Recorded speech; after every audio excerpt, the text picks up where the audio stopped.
আসসালামু আলাইকুম সবাইকে, কেমন আছেন সবাই? আশা করি সবাই ভালো আছেন। এই তো শুরু হয়ে গেছে আমাদের নিত্যদিনের কাজ। আজকে সকালে রুটি বানাবো। তো রুটি বানাইতেছিলাম আমি, আমার মেঝো জাল ভাইজা নিতেছিল, আরেক চুলাতে হচ্ছে চা হইতেছিল। এদিকে আমার ছোট জাল আবার আলু ভাজি করে নিছে, আলু ভাজি করেও বসেছিল। এর জন্য হচ্ছে দুপুরের কাটাকাটি করতেছিল, মানে পেঁয়াজ কাইটা রাখতেছিল। সবজি টবজি পরে কাটলেও হবে, ও বলতেছিল যে পেঁয়াজটা কাইটা রাখি, তাহলে একটু আগায় থাকবে। আর আমাদের অনেক পেঁয়াজ লাগে, তো অনেকগুলা পেঁয়াজ কাটতে হয়। তারপরে তো কাটাকাটি শেষ। মা আবার গরুর মাংস কালকে রাতেই বের করে রাখছিল, যাতে তাড়াতাড়ি করে ছুটে যায়। আর এগুলো নাকি সবে বরাতের হালুয়া, তখন তো আমি ছিলাম না। কালকের নুডলস, তারপরে হচ্ছে এই যে বিরিয়ানি রয়ে গেছে, এগুলাও বের করে নিছি, কেউ খাইলে খাবে। তারপরে একটু ছাদে চলে আসছিলাম, কারণ কাপড় ধুইছিলাম কিছু, ওইগুলা রোদ দিতে। অনেকদিন পরে ছাদে আসছি, তো ভালোই লাগতেছে। গাছে পানি দিব ভাবছিলাম, পরে দেখলাম যে গাছগুলা ভিজা, তারপর অল্প করে দিয়েছিলাম। আর আমাদের এই গাছের আমগুলা সবাই অনেক পছন্দ করেন, অনেক আম হয় মাশাআল্লাহ। তবে এইবার দেখলাম যে বইল কম আসছে অন্যান্য গাছের তুলনায়। এইদিকে হচ্ছে নায়েল আর আয়ান আমারে ফুল দিছিল। তারপর আবার সকালের নাস্তা করার জন্য চলে আসছি, ডিম পোস্ট করে নিয়েছিলাম। আব্বা এখন বাজারে যাবে, আর আব্বার বাজার দেখার জন্য তো সবাই অস্থির হয়ে আছেন। আমার শ্বশুর প্রতিদিনই বাজারে যায়, আমি যখন ছিলাম না তখনও নাকি প্রতিদিনই বাজার করত। এদিকে আমার জাল হচ্ছে গরুর মাংস কাইটা দিতেছিল, আমি রান্না বসাই দিছি। আজকেও আমার শাশুড়ি বলছিল তোমার রান্না করতে হইব না, আমার জাল বলছিল ভাবি আমি করি, তবে আমি বসছি। আমি বললাম যে অনেক দিন ধরে রান্না করি না, না জানি কেমন হয়, মনে হয় ভুলেই গেছি। তবে আলহামদুলিল্লাহ রান্না ভুলি নাই, মজাই হয়েছিল সবকিছু। এই তো আমার শ্বশুরের বাজার চলে আসছে, ভাই হচ্ছে বাজার নিয়ে চলে আসছে। আর বেগুন আনবেন আব্বা, তা কি হয়, যত যাই আনুক না কেন বেগুন আনছে। আমি আমার জালদের বলতেছিলাম আব্বাকে এতদিনও বেগুন আনছে, আমার জাল বলে কি আপনি আসার আগের দিন বেগুন শেষ হয়েছে, ফ্রিজ থেকে বেগুন একবারে শেষ হইতে দেয় নাই আব্বা কখনোই।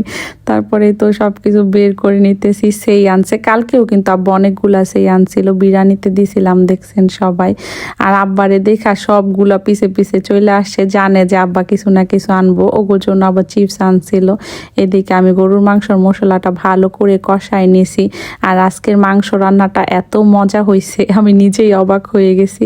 অনেকদিন পর রান্না করছি, তো ভাবছিলাম মনে হয় আজকে রান্না বাড়া বেশি একটা মজা হইব না, তবে আলহামদুলিল্লাহ সবগুলা রান্না অনেক মজা হয়েছিল।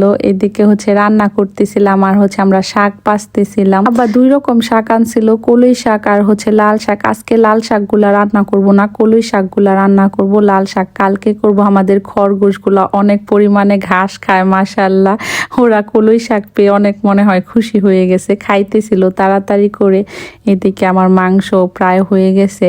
এই তো শাক বাছাও শেষ, এখন হচ্ছে সেইগুলা বাইসা নিতেছে আমার জালরা। তারপরে আবার মা ধনিয়া পাতা বাছতেছিল, আমার মাংস রান্না হয়ে গেছে। তারপরে আমি আবার গুঁড়া মাছ রান্না করে নিছিলাম, এগুলো হচ্ছে সাগর পোনা বলে আমাদের এই দিকে। তারপরে আবার ইলিশ মাছ দিয়ে আলু বেগুন দিয়ে রান্না করছি। আর বাচ্চারা এই মাছের ডিমগুলো অনেক পছন্দ করে, এইগুলোও ভাজবো। এই তো ইলিশ মাছের তরকারিটাও হয়ে গেছে, এখন হচ্ছে শাক বসাই দিছি।